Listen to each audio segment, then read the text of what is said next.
where did this come from?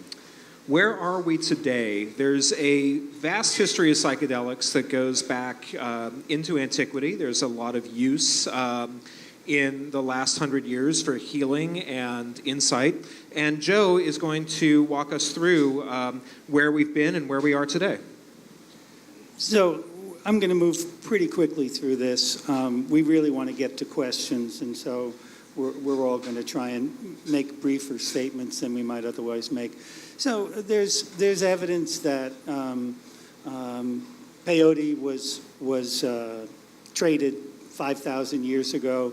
Some of the symbols that we will have up here today are from caves in Algeria that was 4,000 years ago. As far as we know, the mushroom cults in the Central Americas and the ayahuasca and other substances used in the Amazon Valley have gone on for eons.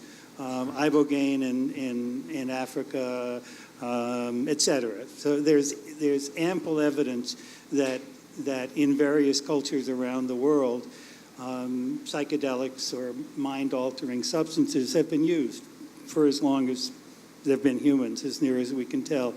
Bringing it up to the more current situation, you know, the Catholic Church and the political leaders crushed the mushroom cults in Central America, smashing all of the icons that they had. There were small mushroom stones that were all over Central and South America, and they destroyed many of them, but there are a few hundred left, I guess.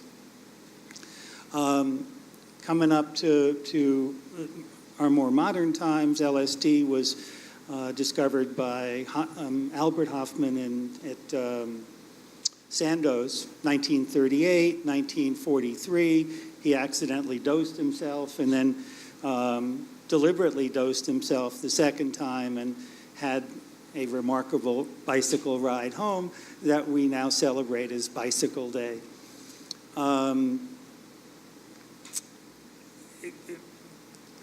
During the 50s, it was, so Sandoz sent out millions, just millions of samples all over the world saying, we got something here, but we have no idea what to do with it. And anybody with any academic standing, whatever, was able to order millions of doses. And that's where some of it leaked out. I remember when I was a youngster that people had Sandoz LSD available. The storyline, the way that many people understand what happened during the 60s was that LSD escaped the laboratory. There were like 1,000 published articles, professional articles on LSD treatment, and 40,000 people supposedly were treated with it during the 50s and 60s.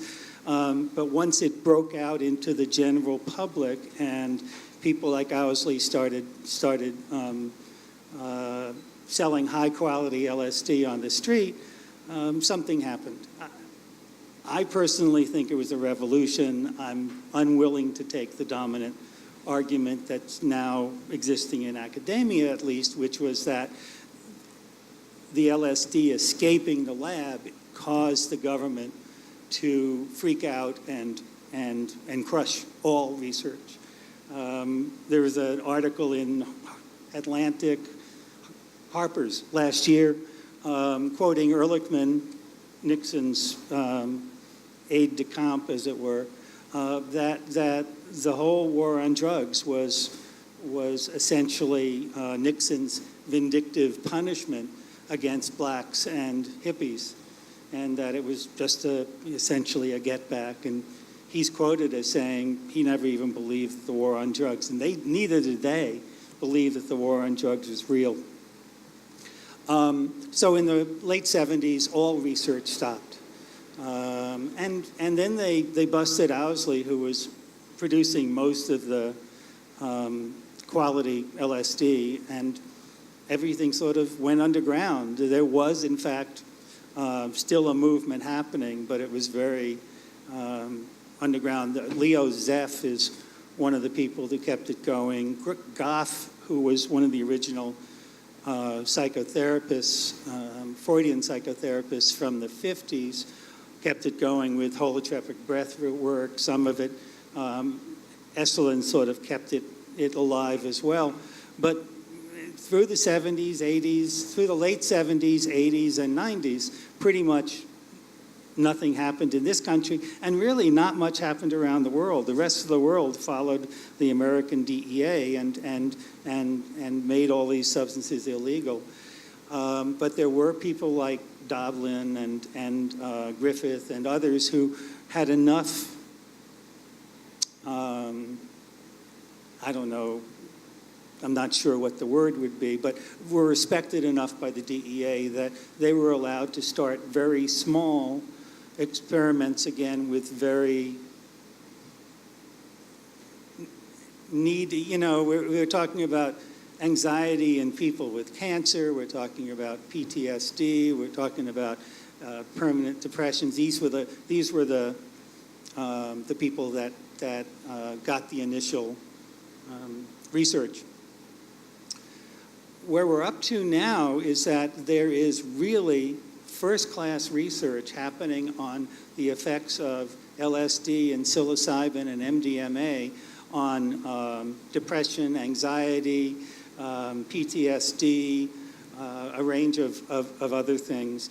These are happening in major institutions, NYU, Johns Hopkins, Imperial College in England, and so forth. So MDMA is probably going to be the bust-out one that happens, and that may happen in the next couple of years. That it's in stage 3 trials, and that's the last stage of FDA approval. The numbers they have are simply just astounding, and most people think that in 2 years or so there will be legalized MDMA therapy for people with PTSD and available in this city. The other medications are probably going to take longer, and getting them out for other things probably will take 10 or 15 years. So right now, the dominant storyline among the academic world and in the DEA as well is that Leary and Alpert, Leary and Ramdas, destroyed the whole venture of research by sharing it with the people they weren't supposed to share it with and breaking it out. Very much now, the establishment, the people who are actually working with these drugs, are terrified of that happening again. And so the licensing organizations have become very punitive, shall we say, to people who are openly doing work in the underground community. So most of the licensed people I know, if they're doing anything at all, they're doing it very, very, very under the table. They're not advertising at all. It's word of mouth. It's friend to friend. And most of them, are just terrified to do it because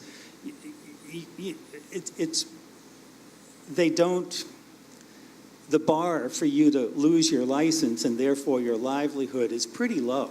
They can just say you're out, and you don't have a lot of recourse. Which is why it's so courageous that you guys have joined us here on the stage this evening. Well, three of us aren't licensed. Well, it's still important to recognize that there are risks inherent in all of this, and I think that you do a good job there. So right. Thank you for that. Thank you. Portland Psychedelic Society and Oregon Psilocybin Society are proud to announce Paul Stamets speaking at the Newmark Theater in Portland, Oregon, September 20th. Tickets go on sale July 24th.